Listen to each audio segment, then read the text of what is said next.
Now we're going to talk about something called the Cauchy's interlacing theorem.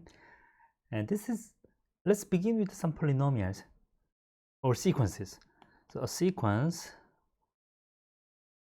R1, R2, these are real numbers.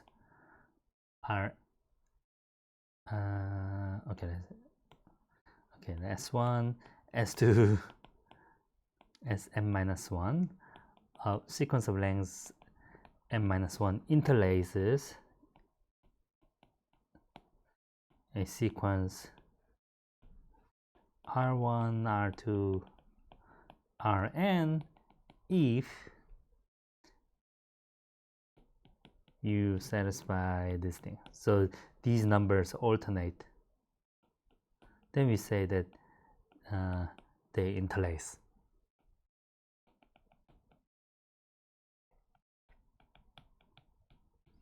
Okay?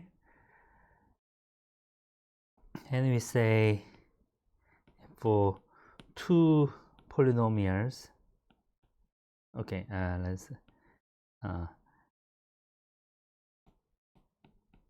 say that if f is a polynomial of degree n with all roots real,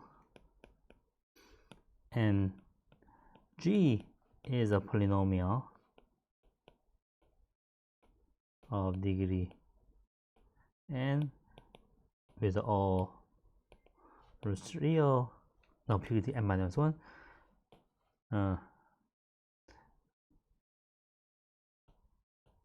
and the root of g interlaces the roots of f, then g interlaces f. Right, we can say the same thing for polynomials. All right, so here's a lemma about before going in, it's easy to observe that if f is a polynomial with the all roots real, then its derivative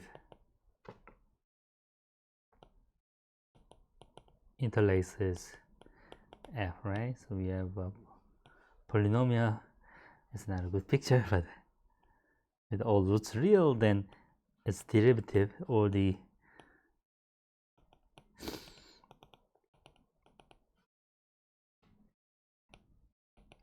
right, so the f prime, the root of f prime interlaces the roots of f. Anyway, here's one interesting characterization of the two polynomials which interlaces, so that fg the polynomials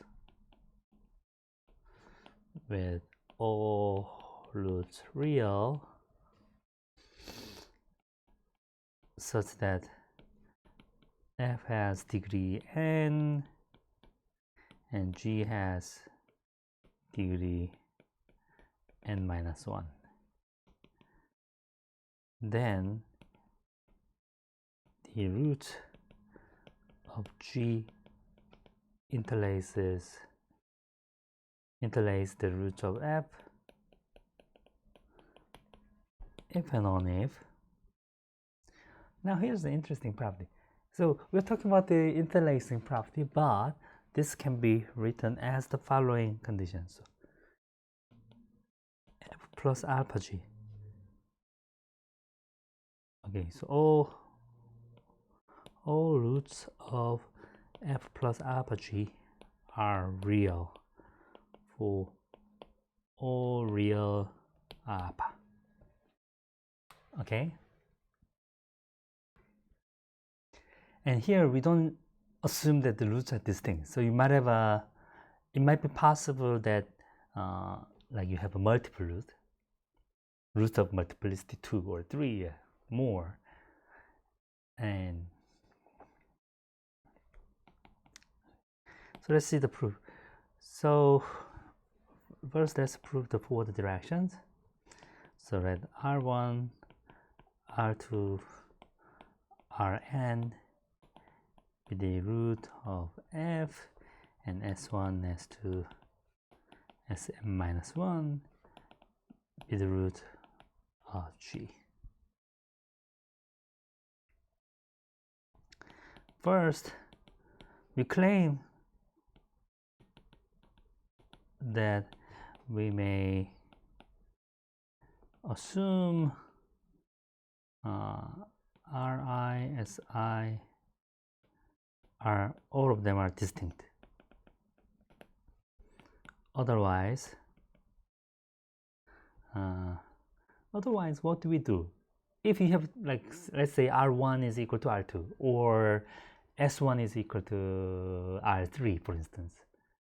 No, this is not possible. They already interlace, right? S1 is equal to R2, for instance. I want to eliminate that.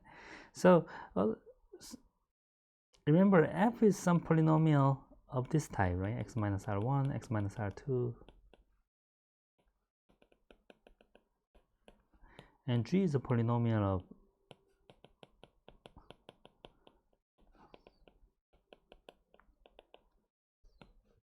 so I'm gonna take f epsilon to be polynomial, but I'm gonna shift the root by small epsilon. So x minus R2 minus twice epsilon, x minus R3 minus 4 times epsilon, x minus Rn minus twice and minus 2 epsilon. Oh, actually plus, right? So the roots of f epsilons are R1, R2 minus twice epsilon, R3 minus 4 epsilon, up to Rn minus 2n minus 2 epsilon. And similarly, G of epsilon, let G of epsilon be this constant times x minus S1 minus plus epsilon, x minus S2 plus 3 epsilon, until like x minus Sn minus 1 plus 2n minus 3 epsilon. No, maybe 2n minus 1.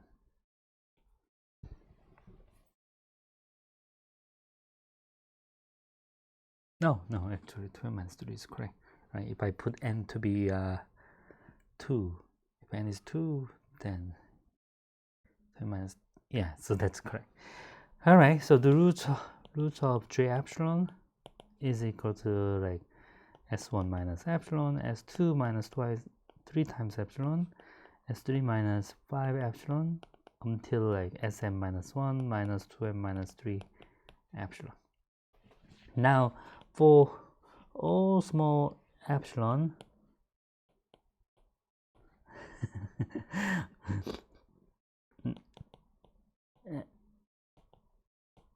the roots of f epsilon and the roots of g epsilon are all distinct, right? Because initially they were interlacing. Now we are subtracting something, right? So R1 is still the same, and then R2 we subtract by twice epsilon, right? So we are subtracting more and more when it's smaller. So all of them will become distinct. And as epsilon goes to 0, f epsilon converges to f, and g epsilon converges to g, right? Now, if x epsilon is a root of f epsilon plus alpha epsilon is 0, then x epsilon also converges to a root converges to a root of f plus alpha g is equal to 0. So that means if the theorem, if this lemma is true for the case when the f and g, the roots are all distinct, then it's going to be true for f and or general case, right? So that means all roots of f plus alpha are real.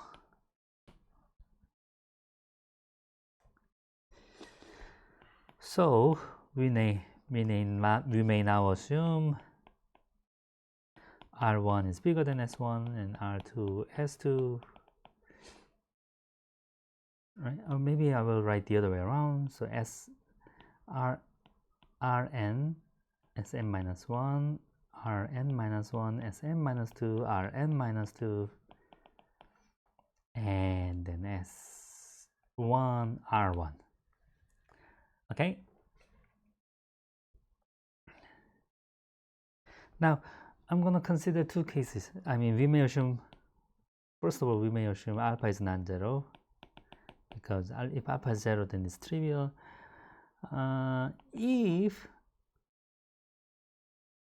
fx goes to infinity and alpha times gx goes to infinity as x2 goes to infinity, then, so what does that mean? That means, I mean, this is about the sign of the leading coefficients and the sign of alpha, right? In that case, here both f and g will be positive here. F is positive and g is positive. No, alpha g. And here's S1, R1, R2, S2. Now, we don't know what happens here. Oh no, actually we know what happens, right? So f become minus and alpha is still positive, because R1 is the root of f. So the graph of f looks like this. Graph of g looks like that, right? So this becomes negative, negative, and then f becomes, so red one is f, blue one is g, and then f becomes positive again, and again positive, and negative, positive, right? So for each interval, we know the signs, and then we are adding these two things together. So that means now we can observe that f plus alpha g has no root in, let's say, R1 to infinity, because both are positive, and R2 S1, because both are negative, are, right? So R3 S2, both are positive, and Rn Sm minus 1. So this has no root there. And moreover, when you look at the consecutive intervals in this list, the signs are like, here it was positive, here is negative, positive, negative, right? Signs are different. So positive, negative, positive, negative. So what you end up is, by the intermediate value theorem, and because this is continuous function, f of alpha g to 0 has at least one root in like S1 R1, S2 R2, right? S3 R3, and Sm minus 1 Rn minus 1. So you have n minus 1 intervals where I know already that there exists at least one root. Can I say more? So what happens at the end? Here's a Rn, here's a Sn minus 1. Depending on the parity of alpha, the graph may look like the, so let me use consistently, let me use red one. This could be alpha, and then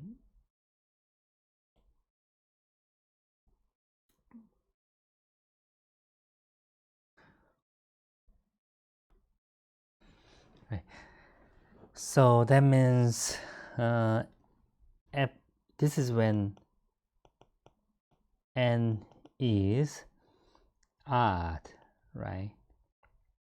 If n is odd, then it goes to negative infinity as x goes to minus infinity. If n is odd, Sn minus 1 will be even. I mean, n minus 1 is even, so the graph for this will go like this. Now, that means at this point, f plus alpha g was positive here. But eventually, since f has degree n and g has degree n minus 1, eventually this will dominate, right? So what we know is, because of that, so f plus alpha g equals 0 has at least one root in like minus infinity to Rn, right? Because the limit of f plus alpha g x goes to minus infinity, as x goes to minus infinity, and f plus alpha g at Rn is positive, or the other way around, right? If n is even, then the limit is plus infinity, but f plus alpha g at Rn is negative.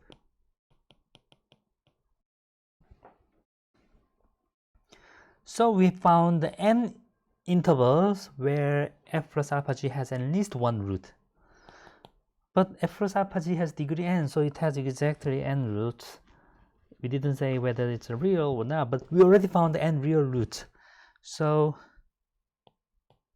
we found n real roots of f plus alpha g is equal to 0. So done. Right? So for any out, and if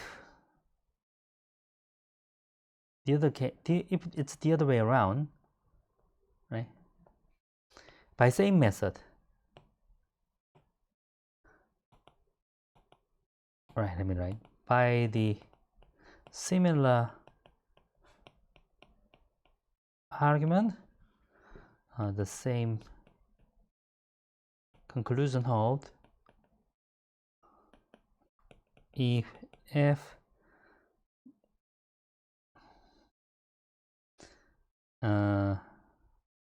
fx goes to like infinity and alpha gx goes to minus infinity, or fx goes to minus infinity and alpha gx goes to plus infinity, or f of x goes to minus infinity, alpha gx goes to minus infinity as x goes to.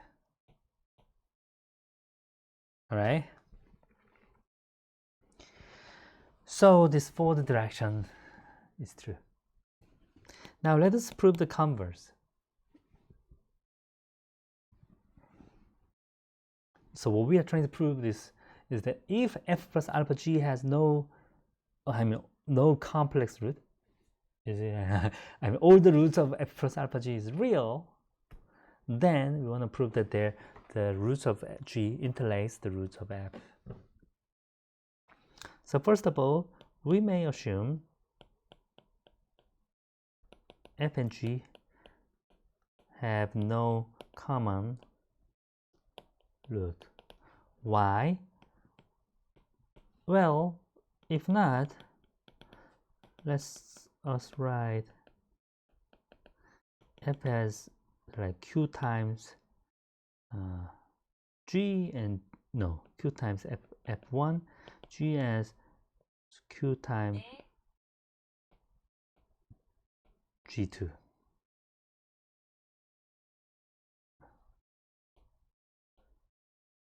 Right? and then say f1 and f2 are relative prime. No, not f2, g1.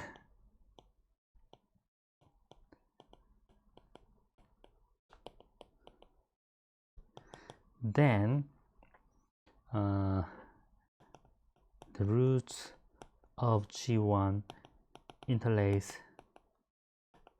the roots of f1, and this implies that the roots of g interlace the roots of f, right? Because we are adding, like q is a polynomial, right? So those are the polynomial having the common representing the common roots, and we are adding, I mean, if you have two sequences that are interlacing, then you are adding same number twice, one here, one there, and they still interlace. So that's fine. So we don't have a common root.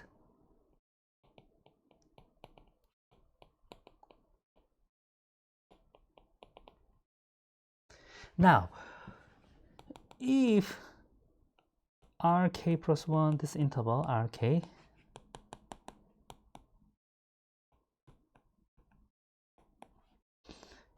if this has no root of g, what can we say? Then since they don't have a common root, so gx is bigger than epsilon for all x.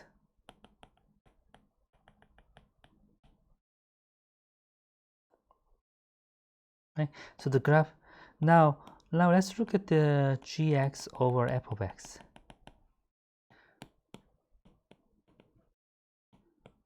The graph may look like this or may look like that, right? I don't know what happens, but I mean, the point is that it goes to infinity as x approaches to the boundary. So I can find the some value here where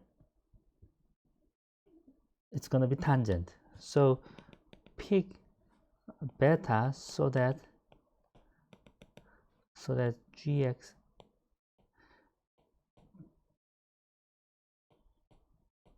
gx over f of x is equal to beta has a root of multiplicity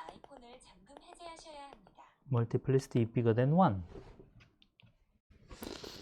So that means gx is equal to beta fx. So fx minus 1 over beta gx is 0. So let alpha be a minus 1 over beta. Then f of x plus alpha gx 0 has a multiple root at x, and x is in this interval.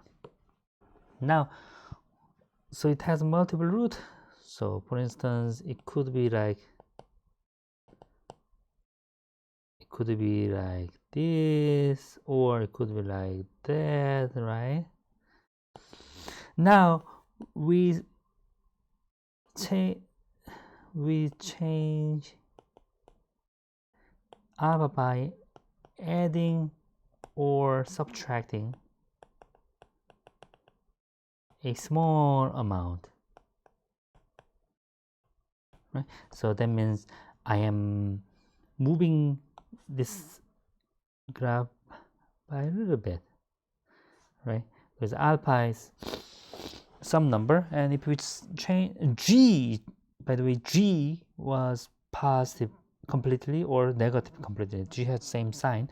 So if we change up a little bit, then we could make something like this, or we could make something like that. So that means you're losing one root here. You're losing one root there. So this will say that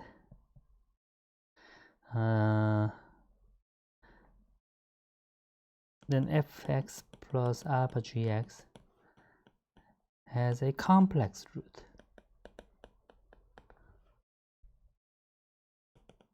That's contradiction. Because for any alpha, it should have all real roots.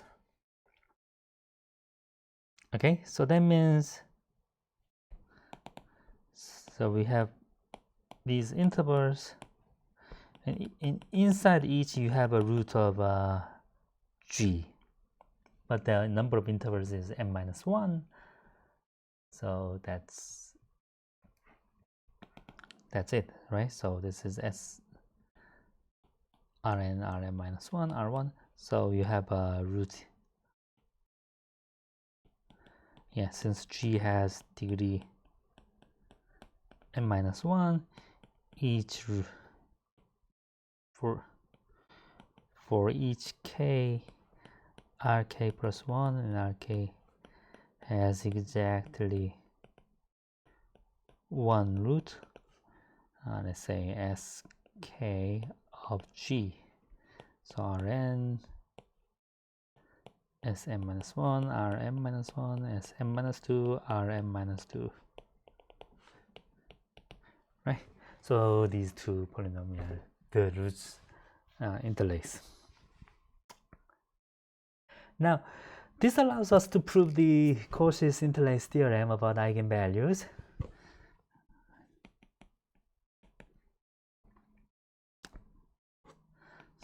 If A is a real symmetric matrix, so I'm gonna say n by n, and B is a principal submatrix of A obtained by deleting the KAIST row and the KAIST column, then the eigenvalues of B interlaces the eigenvalues of A, right? So do you remember eigenvalues, right? Ax is equal to lambda x, then lambda is eigenvalue and x are the eigenvectors, right? So we assume that x is non-zero. So how do we prove that? So first, it doesn't matter, like it doesn't matter what if k is different from n. I mean, I can assume that k is equal to n by like permuting two columns and two rows at the same time, right? So determinant of x minus a, the solution of that is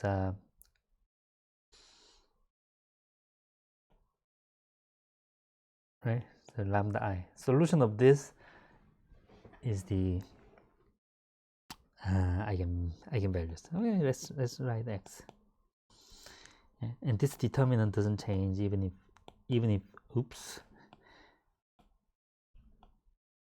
if you swap two rows and two columns.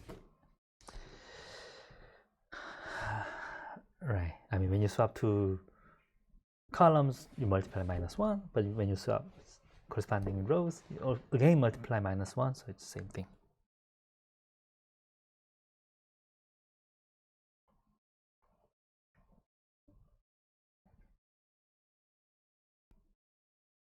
Right, so now we can write A as a matrix like this, right? So here's B, here's some column vector, and it's transpose,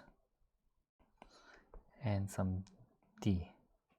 Now, to compute the eigenvalues, we are computing this characteristic polynomial, right? Determinant of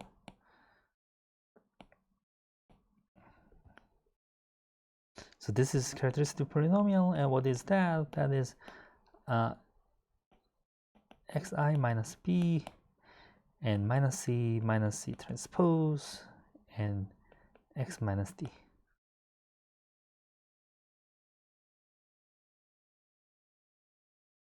Oh, but anyway, I'm gonna change a little bit. This is the characteristic polynomial, but what I'm gonna do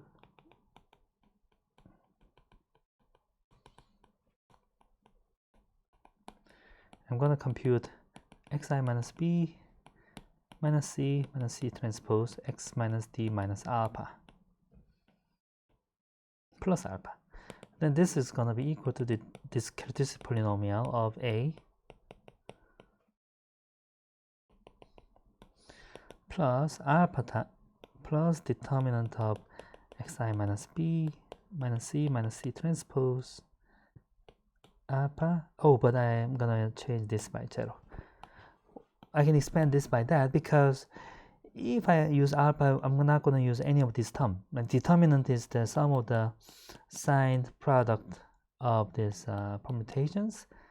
So when I use this term, I could use x minus d, then that's this case. If I use alpha, that's this case.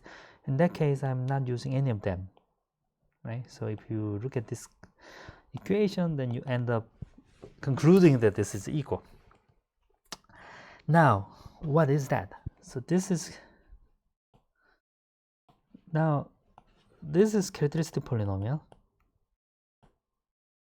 of a. So what you end up is determinant of xi minus a plus alpha times determinant of xi minus b.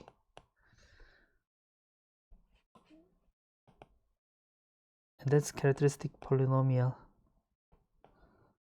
of b.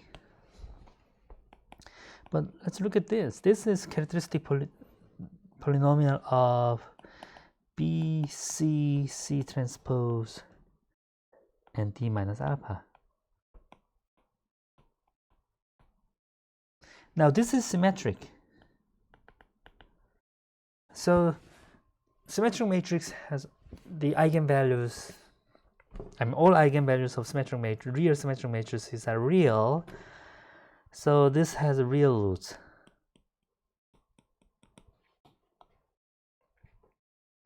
So for any alpha, this has a real root.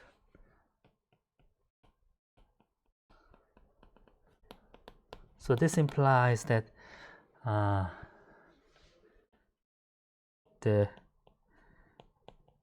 roots of determinant of xi minus b interlace the roots of determinant of xi minus a is 0. Okay, so that's what we want.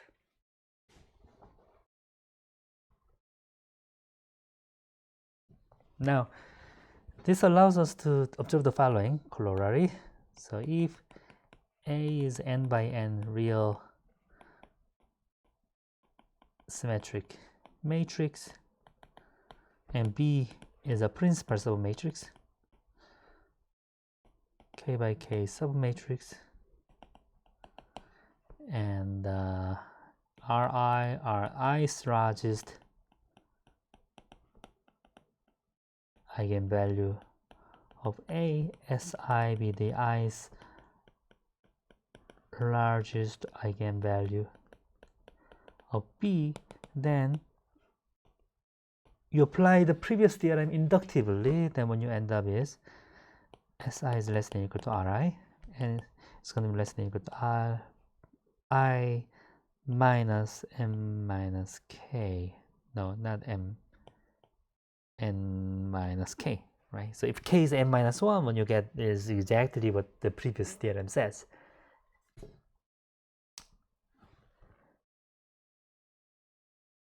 Oh, wait, it's largest, so I should have plus. Okay, so that's the corollary, and this is a more common form of the Cauchy's interlacing theorem. It has many applications in graph theory, but I'm going to show you one application in the next lecture.